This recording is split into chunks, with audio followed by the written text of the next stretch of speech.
Transformation of sentence থেকে আজকে আমরা আলোচনা করব অ্যাফার্মেটিভ টু নেগেটিভ, অর্থাৎ অ্যাফার্মেটিভ সেন্টেন্সকে নেগেটিভ সেন্টেন্সে ট্রান্সফর্ম নিয়ে আমরা আজকে আলোচনা করব। তো ওই অ্যাফার্মেটিভ সেন্টেন্সকে নেগেটিভ করতে গেলে আমাদেরকে বেশ কয়েকটি রুলস ফলো করতে হবে। তো চলুন আজকের রুলসগুলো নিয়ে আলোচনা করা যাক। রুল 1, যদি অ্যাফার্মেটিভ সেন্টেন্সে অনলি বা অ্যালোন থাকে তাহলে আমরা সেটাকে কিভাবে নেগেটিভে ট্রান্সফর্ম করব। এই অনলি বা অ্যালোন দ্বারা অ্যাফার্মেটিভ সেন্টেন্সে সাধারণত ব্যক্তি, বস্তু অথবা সংখ্যা বা পরিমাণ বোঝানো হয় অথবা বয়সকে বোঝানো হয়। অর্থাৎ অনলি দ্বারা আমরা পার্সনকে বোঝাই, পার্সন, অবজেক্ট অথবা বয়স মানে এজ অর নাম্বারকে ইন্ডিকেট করি। সাধারণত অনলি দ্বারা পার্সনকে বোঝানো হয়, অবজেক্টকে বোঝানো হয় অথবা সংখ্যা, পরিমাণ বা বয়সকে বোঝানো হয়। অর্থাৎ অনলি বা অ্যালোন দ্বারা অ্যাফার্মেটিভ সেন্টেন্সে যদি ব্যক্তিকে ইন্ডিকেট করা হয় নেগেটিভ করার সময়, তাহলে আমরা এই অনলি এর পরিবর্তে পার্সনকে বোঝালে অনলি এর পরিবর্তে আমরা লিখব হচ্ছে নান বাট, নান বাট। আবার অনলি দ্বারা অ্যাফার্মেটিভ সেন্টেন্সে যদি অবজেক্টকে ইন্ডিকেট করা হয় বা বস্তুকে বোঝানো হয়, তখন অনলি বা অ্যালোন এর পরিবর্তে আমরা লিখব নাথিং বাট, নাথিং বাট। আর এই অনলি বা অ্যালোন দ্বারা অ্যাফার্মেটিভ সেন্টেন্সে যদি এজ, নাম্বার, বয়স বা সংখ্যাকে নির্দেশ করা হয়, তখন লিখব হচ্ছে নট মোর দেন,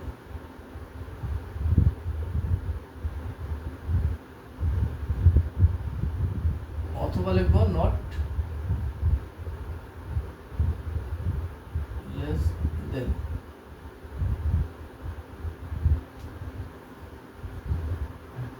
এক্সাম্পলের মাধ্যমে আমরা দেখি কিভাবে আমরা অ্যাফার্মেটিভ সেন্টেন্সকে নেগেটিভ করব।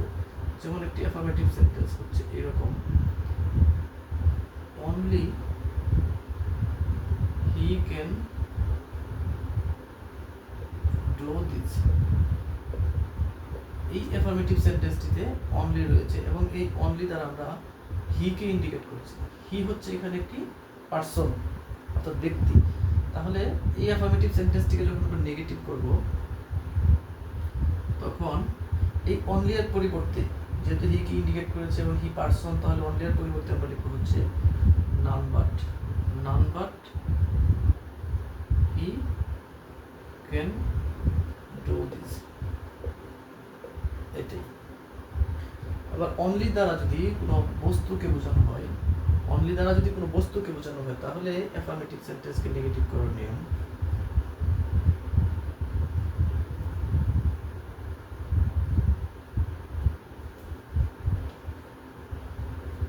Only money can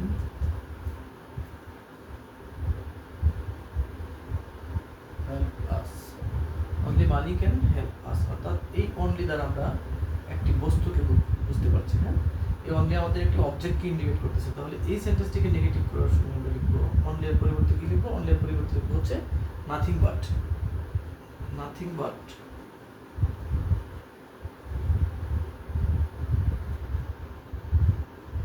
money can help us. তাহলে অনলি দ্বারা প্রথম সেন্টেন্সটিতে আমাদেরকে অনলি বোঝাচ্ছিল হচ্ছে একজন পার্সনকে, এবার দ্বিতীয় সেন্টেন্সটিতে অনলি আমাদেরকে বোঝাচ্ছে একটি বস্তুকে অর্থাৎ অবজেক্টকে। তাহলে বস্তুর পরিবর্তে আমরা নাথিং বাট, পার্সনের পরিবর্তে নান বাট। এবং এরকমভাবে অনলি বা অ্যালোন যদি আমাদের সংখ্যা বা পরিমাণ বা বয়সকে বোঝায়, তাহলে আমরা লিখব হচ্ছে নট মোর দেন অথবা নট লেস দেন। যেমন হি ইজ অনলি 15। অর্থাৎ এই অ্যাফার্মেটিভ সেন্টেন্সটিতে অনলি আমাদেরকে একটি সংখ্যা বা পরিমাণকে ইন্ডিকেট করতেছে, অর্থাৎ একটি সংখ্যাকে ইন্ডিকেট করতেছে। তাহলে এই সেন্টেন্সটিকে যদি নেগেটিভ করি, আগের মতোই ঠিক একই রকম ভাবে he is not more than, not more than 15। অর্থাৎ অনলি দ্বারা সাধারণত এই তিনটি জিনিসকে ইন্ডিকেট করা হয় এবং অনলি থাকলে বা অ্যালোন থাকলে আমরা ঠিক একই রকম ভাবে এই অ্যাফার্মেটিভ সেন্টেন্সগুলোকে নেগেটিভে ট্রান্সফর্ম করব। আবার যদি কোনো সেন্টেন্সে অনলি এর পরিবর্তে অ্যালোন থাকে তাহলে আমরা কিভাবে নেগেটিভ করব একটা এক্সাম্পল আমরা দেখিয়ে দিই। অ্যালোন, যেমন আল্লাহ অ্যালোন ক্যান সেভ আস। এই সেন্টেন্সটিকে আমরা যদি নেগেটিভ করি তাহলে এই অ্যালোনের পরিবর্তে আমরা কি লিখব? None but. কিন্তু অ্যালোন সাধারণত নাউনের পরে বসে, অনলি বসে নাউনের পূর্বে। অ্যালোন অনলি যেখানেই থাক না কেন নান বাট বসবে ঠিক নাউনের পূর্বে। None but Allah can save us. অর্থাৎ অ্যাফার্মেটিভ সেন্টেন্সে অনলি বসে নাউনের পূর্বে, অনলি প্লাস নাউন, আর অ্যালোন বসে নাউনের পরে, নাউন প্লাস অ্যালোন। কিন্তু নেগেটিভ করার সময় এই অনলি বা অ্যালোনের পরিবর্তে আমরা যেখানে নান বাট লিখব, নাথিং বাট লিখব অথবা নট মোর দেন যাই লিখি না কেন, ওই তিনটা নান but, nothing but, not more than or not less than বসবে ঠিক নাউনটির পূর্বে, নাউনটির ঠিক পূর্বে নান বাট এরকমভাবে বসবে। None but plus noun, nothing but plus noun, not more than plus noun. অর্থাৎ যে নাউনটিকে ইন্ডিকেট করবে নেগেটিভ সেন্টেন্সে none but, nothing but, not more দেনের পরেই নাউনটি বসে যাবে। অ্যাফার্মেটিভ সেন্টেন্সে যদি মাস্ট যুক্ত থাকে, যদি কোনো অ্যাফার্মেটিভ সেন্টেন্সে মাস্ট যুক্ত থাকে তাহলে মাস্টের পরিবর্তে আমরা লিখব হচ্ছে, মাস্টের পরিবর্তে লিখব ক্যান নট বাট অথবা ক্যান নট হেল্প। এই দুইটা শব্দ যুক্ত করে আমরা একটি মাস্ট যুক্ত অ্যাফার্মেটিভ সেন্টেন্সকে নেগেটিভে ট্রান্সফর্ম করতে পারি। কিন্তু যদি মাস্টের পরিবর্তে আমরা ক্যান নট বাট ব্যবহার করি তাহলে তার পরের ভার্বটি হবে বেস ফর্মে, পরের ভার্বটি হবে বেস ফর্মে। কিন্তু আবার ক্যান নট বাট ব্যবহার না করে আমরা যদি ক্যান নট হেল্প ব্যবহার করি তাহলে এই ভার্বটি হয়ে যাবে আইএনজি ফর্মে। অর্থাৎ ক্যান নট বাট এবং ক্যান নট হেল্প ব্যবহারের ক্ষেত্রে আমাদেরকে একটু এই বিষয়টা খেয়াল রাখতে হবে যে ক্যান নট বাটের পরে সাধারণত ভার্বের বেস ফর্ম বসে এবং ক্যান নট হেল্পের পরে বসে ভার্বের আইএনজি ফর্ম, তো ভার্বের সাথে আইএনজি যুক্ত থাকবে। যেমন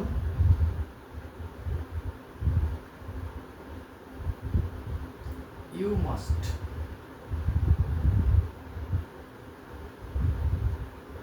obey your parents, এটি একটি মাস্ট যুক্ত অ্যাফার্মেটিভ সেন্টেন্স। এই অ্যাফার্মেটিভ সেন্টেন্সটিকে যদি আমরা নেগেটিভ করি তাহলে মাস্টের পরিবর্তে আমরা ক্যান নট বাট অথবা ক্যান নট হেল্প দুটো ইউজ করতে পারি। এবার আসি ক্যান নট বাট ব্যবহার করলে কিভাবে লিখব? ইউ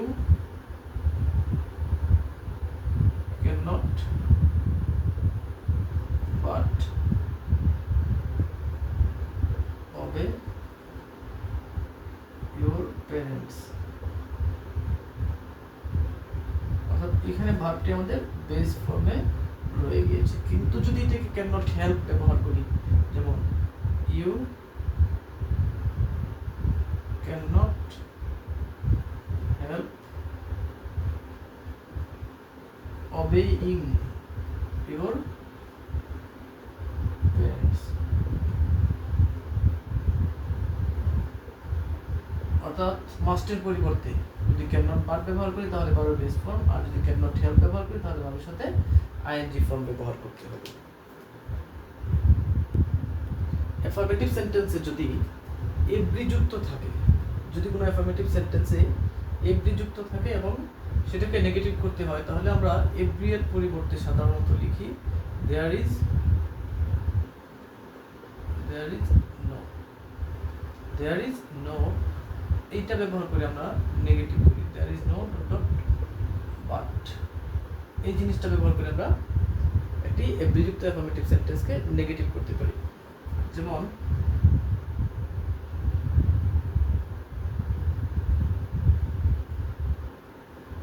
every mother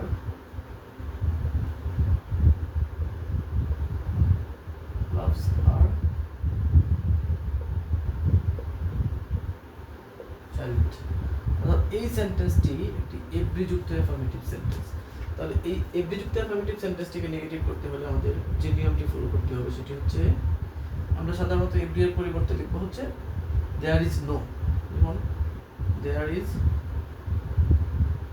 নো, তারপরে লিখবো এভরি এর পরে নাউন, এভরি এর পরে যে নাউনটি থাকবে ঠিক সেই নাউনটি আমরা এখানে বসিয়ে দেবো। যেমন দেয়ার ইজ নো মাদার, তারপরে লিখবো হচ্ছে but, there is no noun এরপরে but, there is no mother but এরপরে যা আছে তাই বসাবো। There is no mother but loves her child, there is no mother but loves her child. যেমন আরেকটা এক্সাম্পল যদি আমরা ইউজ করি তাহলে হবে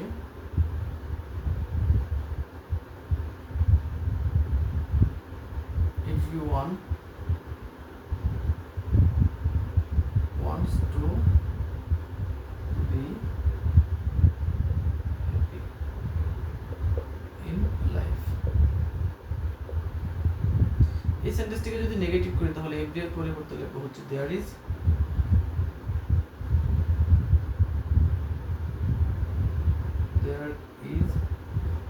নো, এরপরে বসার কথা ছিল হচ্ছে one, there is no one, কিন্তু নো প্লাস ওয়ান একসাথে মিলে হয়েছে none, there is none but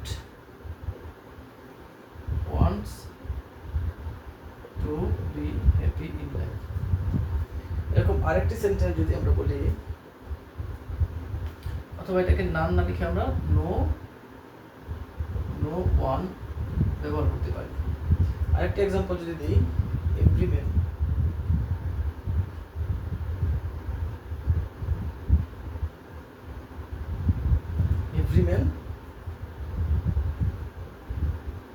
must die, every man must die. এই সেন্টেন্সটিতে আমাদের এভরি যুক্ত রয়েছে। তাহলে যদি এই সেন্টেন্সটিকে নেগেটিভ করি তাহলে হবে দেয়ার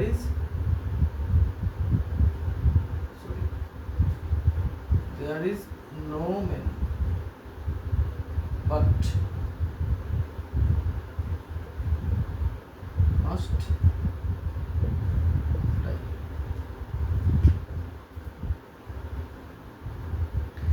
অ্যাফার্মেটিভ সেন্টেন্সে যদি as soon as যুক্ত থাকে তাহলে এই অ্যাফার্মেটিভ সেন্টেন্সটিকে নেগেটিভ করতে আমাদের ঠিক এই স্ট্রাকচারটিকে ফলো করতে হবে। অর্থাৎ নেগেটিভ সেন্টেন্সের শুরুতে লিখতে হবে নো সুনার হ্যাড, এরপরে সাবজেক্ট, তারপরে ফার্স্ট ক্লজের যে ভার্বটি থাকবে ওই ভার্বের ভিক্টরি এবং ফার্স্ট ক্লজের বাকি অংশটা বসবে, তারপরে বসবে দেন, এবং দেনের পরে দ্বিতীয় যে ক্লজ, সেকেন্ড যে ক্লজটি থাকবে সেই ক্লজটি বসবে।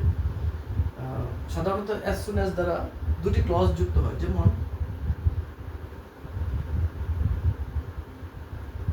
as soon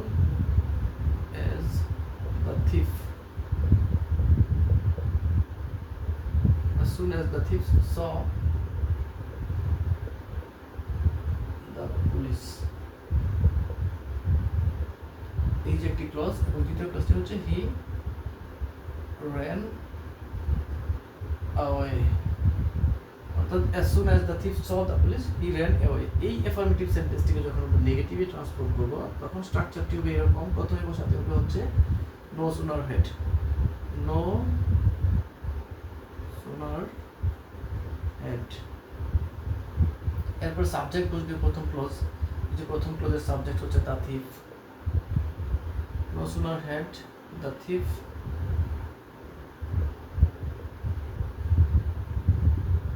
তারপরে এই ক্লজের ভার্বের ভিত্রি বসবে, ভার্ব যেভাবেই থাকুক না কেন সাধারণত ভি টুতে থাকে, এটা বসবে হচ্ছে ভিত্রি, দ্য থিফ সিন, তারপরে এই ক্লজের বাকি অংশ এতটুকু সিন দ্য পুলিশ, এরপরে বসবে হচ্ছে আমাদের দেন, তারপরে দ্বিতীয় ক্লজ দেন হি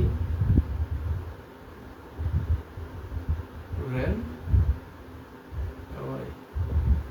এই হচ্ছে as soon as যুক্ত অ্যাফার্মেটিভ সেন্টেন্সের নেগেটিভ ফর্ম। আরেকটা এক্সাম্পল দিই,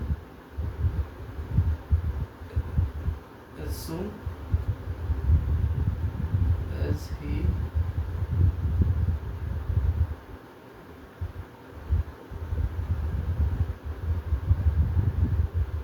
entered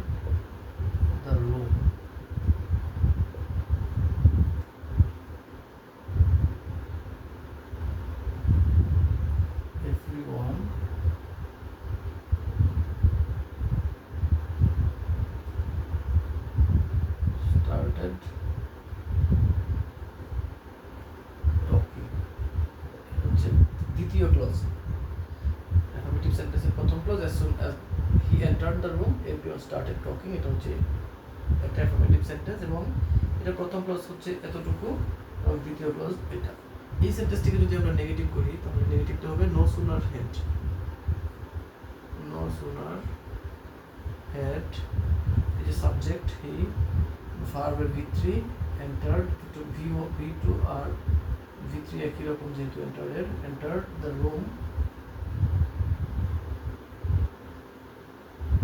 then everyone started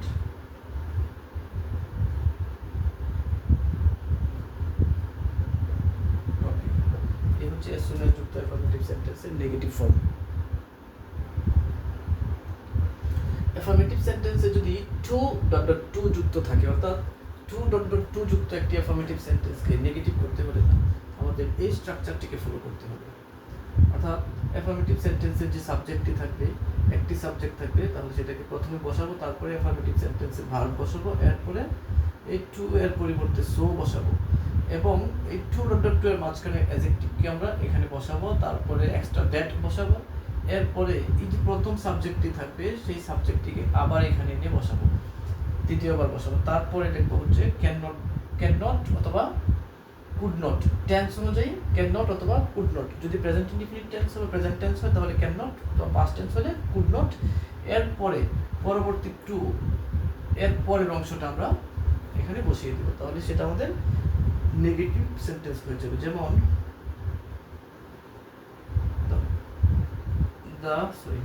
the man is too weak to walk, যেমন এই সেন্টেন্সটি হচ্ছে টু যুক্ত একটি অ্যাফার্মেটিভ সেন্টেন্স। এই সেন্টেন্সটিকে যদি আমরা নেগেটিভ করি তাহলে দেখা যাচ্ছে এখানে একটি সাবজেক্ট আছে, এটা হচ্ছে এই সেন্টেন্সের সাবজেক্ট। যখন নেগেটিভ করবো তখন শুরুতে লিখবো সাবজেক্টকে দ্য ম্যান,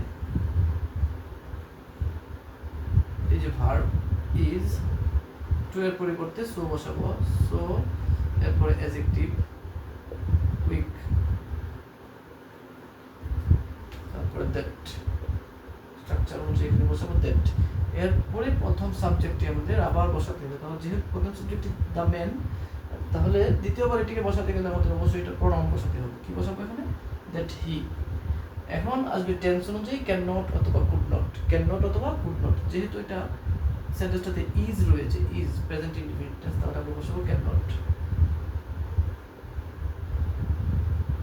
এরপরে টু এর পরের অংশ শুধু ওয়াক রয়েছে, শুধু ওয়াকই আমরা বসিয়ে দেব। এই হচ্ছে টু যুক্ত অ্যাফার্মেটিভ সেন্টেন্সকে নেগেটিভ করার নিয়ম। আরেকটা এক্সাম্পল দেই, হি ওয়াজ too dull to pass, he was too dull to pass the exam। এই সেন্টেন্সটিকে যদি আমরা নেগেটিভ করি তাহলে হবে হি, স্ট্রাকচার অনুযায়ী হি ওয়াজ সো ডাল, এরপরে দ্যাট,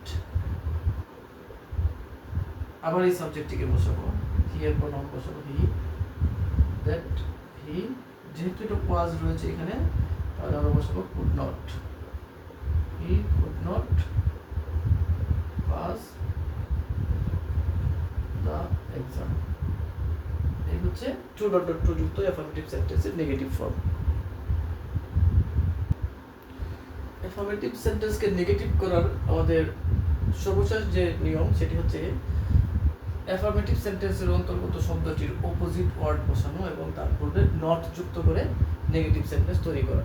অর্থাৎ বাকি 5টি রুলসের মধ্যে যদি কোনো অ্যাফার্মেটিভ সেন্টেন্স না করে তাহলে আমরা সাধারণত অ্যাফার্মেটিভ সেন্টেন্সের কোনো একটি ওয়ার্ডকে, বিশেষ একটি ওয়ার্ডকে আমরা বিপরীত শব্দ লিখবো বা অপোজিট ওয়ার্ড লিখবো, তার পূর্বে নট যুক্ত করে দেবো। বিশেষ করে এগুলো অ্যাডজেক্টিভ হয় সাধারণত, যেমন হি ইজ পাংচুয়াল। এই সেন্টেন্সটিকে যদি আমরা নেগেটিভ করি তাহলে আমাদের পূর্বের 5টি রুলসের মধ্যে কোনোটি দিন করে নেয়, জন্য এটাকে আমরা opposite word, not plus opposite word দিয়ে নেগেটিভ করবো। যেমন এটা হচ্ছে এরকম হবে, হি ইজ নট লেট। পাঞ্চুয়ালের বিপরীত শব্দ হচ্ছে লেট। ঠিক এইভাবে কোনো অ্যাফার্মেটিভ সেন্টেন্সকে আমরা নেগেটিভে ট্রান্সফর্ম করব। যেমন আরেকটা এক্সাম্পল দেই, হি ইজ মাই ফ্রেন্ড। এখানে আমরা এই যে ফ্রেন্ড শব্দটির অপোজিট ওয়ার্ড যুক্ত করে দেব। যেমন he is not my enemy, he is not my enemy. অথবা ফ্রেন্ডের একটা বিপরীত শব্দ হচ্ছে ফো। এই হচ্ছে আমাদের অ্যাফার্মেটিভ সেন্টেন্সকে নেগেটিভ করার সর্বশেষ নিয়ম। আবার কোনো কোনো সেন্টেন্সে আমরা অলওয়েজ যুক্ত দেখতে পাই, যেমন হি ইজ অলওয়েজ লেট। যদি এরকম অলওয়েজ যুক্ত সেন্টেন্স থাকে তাহলে আমরা সেটার পরিবর্তে অলওয়েজের পরিবর্তে নেভার যুক্ত করে বিপরীত শব্দ বসাতে পারি। হ্যাঁ, হি ইজ নেভার লেটের বিপরীত শব্দ হচ্ছে পাঞ্চুয়াল। এই হচ্ছে অ্যাফার্মেটিভ সেন্টেন্সকে নেগেটিভে ট্রান্সফর্ম করার কয়েকটি রুলস।